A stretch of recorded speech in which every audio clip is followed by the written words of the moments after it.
the Wicked Midwife. In the heart of a thriving metropolis, where bustling traffic and towering buildings painted the sky, lived a young couple, Lydia and Kojo. Lydia was 7 months pregnant, and their anticipation for the arrival of their first child grew by the day. They lived in a modest apartment and had plans to deliver the baby at one of the best hospitals in the city. Lydia, a modern woman, believed in the safety of medical care and had already registered for prenatal visits at the local hospital. But in their neighborhood, there was another figure whom everyone knew, Madame Grace, an elderly midwife with a controversial reputation. Madame Grace was known for her quick words and her disdain for hospitals.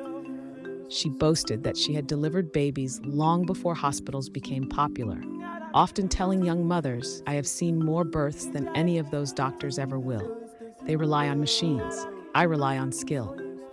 One afternoon, as Lydia was returning from one of her prenatal appointments, Madame Grace spotted her from across the street and waved her over.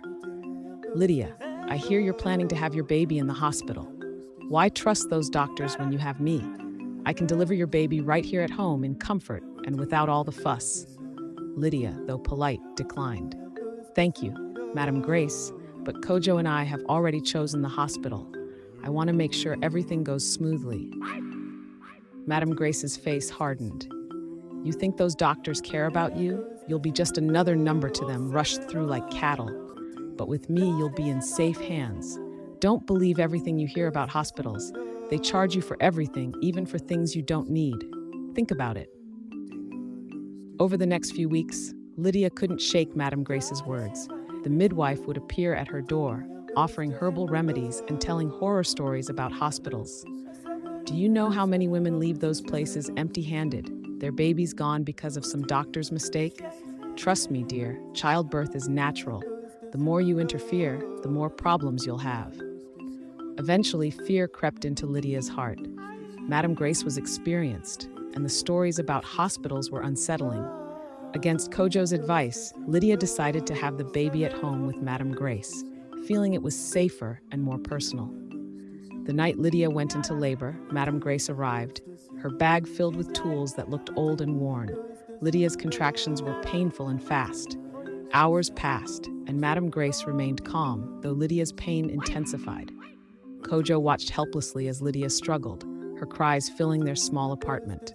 He suggested they go to the hospital, but Madame Grace quickly dismissed him. "This is all normal. Hospitals will just complicate things. She's strong. She can do this." But as the hours dragged on, Lydia's body began to weaken. She felt an unbearable pressure in her abdomen, and something wasn't right. Her breath came in shallow gasps, and panic started to set in. "Please, Madame Grace," Lydia begged. "I need help. Something's wrong." Madame Grace, her pride on the line, insisted that Lydia keep pushing. "You're almost there. Hospitals would be too late now, and you wouldn't want them charging you for an ambulance, would you?" Suddenly, Lydia collapsed, her body too exhausted to continue. Her vision blurred and her pulse slowed. It was Kojo who, realizing the severity of the situation, grabbed his phone and called for an ambulance. "We're not waiting anymore," he shouted at Madame Grace, who glared at him with disdain. The ambulance arrived just in time. At the hospital, doctors immediately took action. Lydia was rushed into surgery, where they discovered she had suffered from a placental abruption, a dangerous condition that causes the placenta to detach from the womb, cutting off the baby's oxygen supply. It was a life-threatening situation that required immediate medical intervention. Lydia survived, but tragically, her baby did not. As Lydia lay in the hospital bed recovering, the weight of her decision crushed her. She had been swayed by Madame Grace's fear-mongering and had placed tradition over the safety of her own life and that of her baby. Kojo sat beside her, his eyes red with grief, holding her hand as they both mourned the loss of their child. One day, as the doctor checked on Lydia's progress, he gently said, "Childbirth is one of the most unpredictable events in a woman's life. It's not just about experience, it's about being prepared for the unexpected. Had you come earlier, we could have saved your baby. But what matters now is that you're alive, and you can tell other mothers your story. Help them understand the importance of trusting proper medical care." From that moment on, Lydia made it her mission to speak out about the dangers of relying on unqualified care during pregnancy. She shared her story with expectant mothers at community centers, hospitals, and even on radio shows, urging them to seek professional medical attention, no matter what. Her message was clear.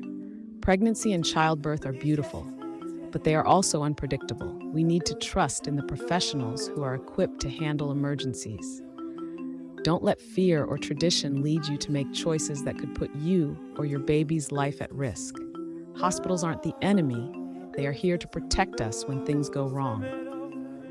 Moral of the story: expectant mothers must be cautious about the care they choose during pregnancy.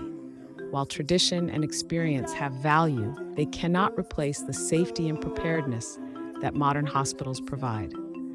Trusting qualified medical professionals is vital for the health and safety of both mother and child.